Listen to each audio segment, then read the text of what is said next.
All right, Shalom, all praises to Yahweh, Ba'ashem, Yahweh Shai, Ba'ashem, Rakakodash. Double honors to the apostles, elders, a great millstone. Shalom to the elect. All right, it's a Ratazah. Back again with a quick, it's a quick World War III update.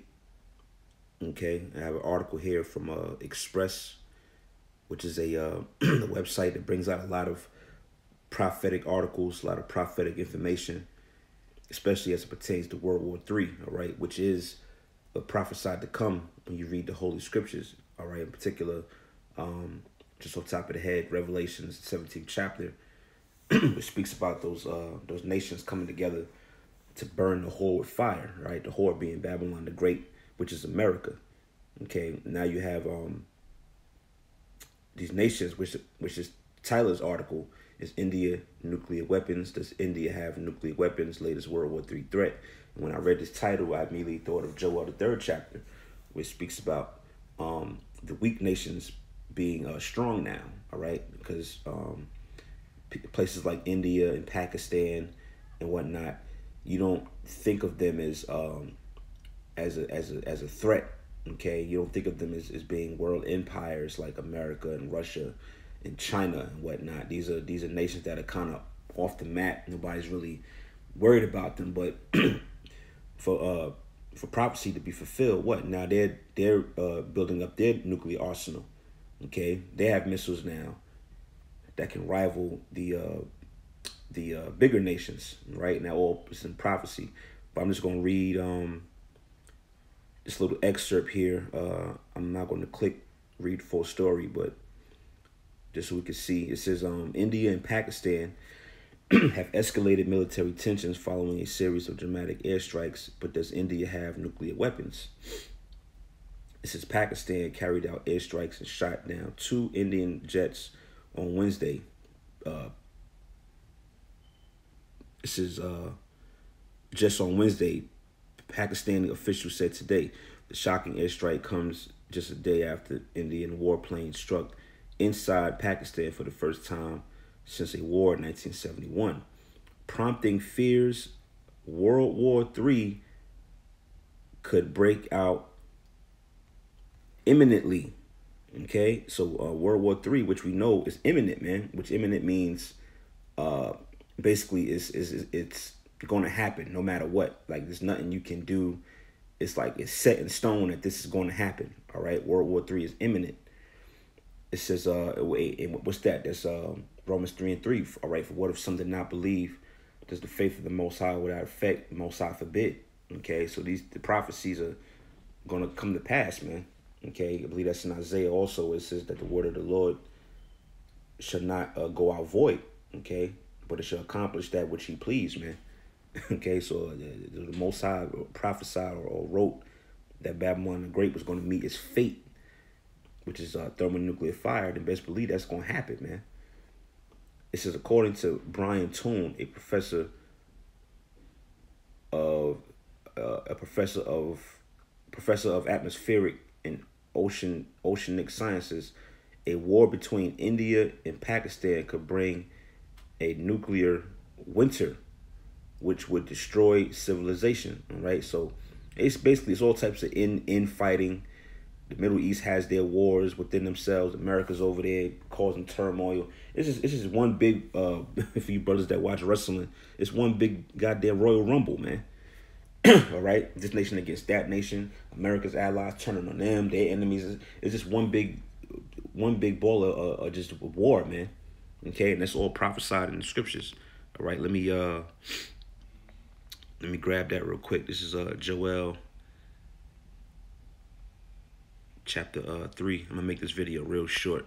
Okay, Joel 3 and verse 9.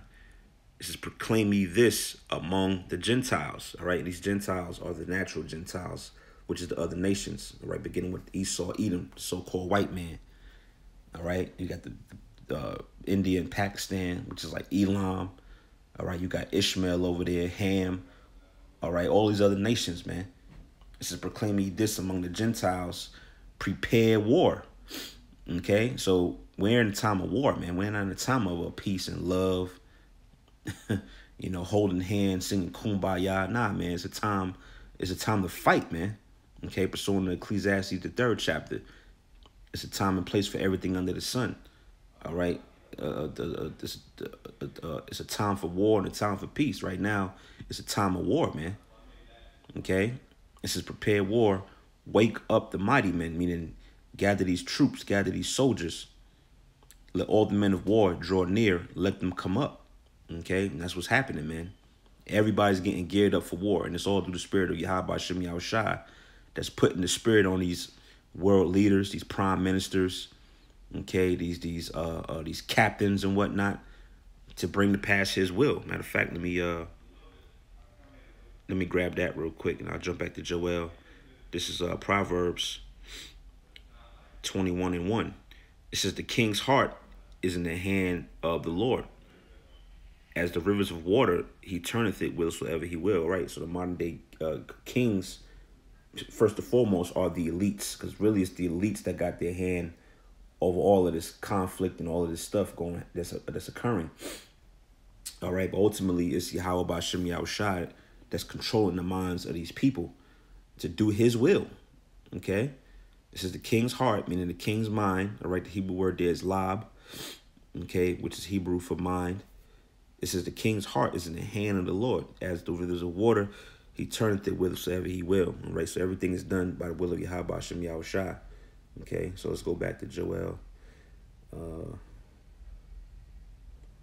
chapter 3. Let's read that verse. I'll jump to verse 10. It says, beat your plowshares into swords and your pruning hooks into spears. Let the weak say, I am strong. All right, and this is just an example of the weak saying that they're strong, man. All right, does India have missiles? Do they have nuclear weapons? And they're being supplied by the big dogs like China and Russia. Okay, these smaller nations are being supplied with the weaponry, man. Everybody's being armed, man. Everybody's being armed. Everybody's being equipped. Because, like I said, it's going to be a nuclear Royal Rumble, man. But ultimately, everybody's going to turn and aim their weapons at America, man. Okay, because America is the place that's going to meet the most worst destruction. Scriptures say that there's not going to be anyone to dwell here but desert-like creatures, man. Okay. So it says, let me just finish this off and I'll wrap it up. Verse 10 again, beat your plowshares into swords and your pruning hooks into spears. Let the weak say, I am strong. All right, so this prophecy is coming to pass, man. Okay, these weak nations are being made strong by what? By their missiles, by their military might. All right. So let me read the verse 10. It says, assemble yourselves, verse 11, and come, all ye heathen, showing you that it's talking about the other nations. Okay, and gather yourselves together round about, thither cause thy mighty ones to come down, O Lord. Let the heathen be wakened and come up to the valley of Jehoshaphat, which in Hebrew is Yahweh Shaphat, which means basically place of the Most High's judgment, which is over there in the Middle East. Okay, this is for there will I sit to judge all the heathen round about. So ultimately, all of them, they're gonna basically blow up themselves, man. All right, the Lord's allowing them to equip themselves with these weapons and these missiles, only so that they can self-destruct.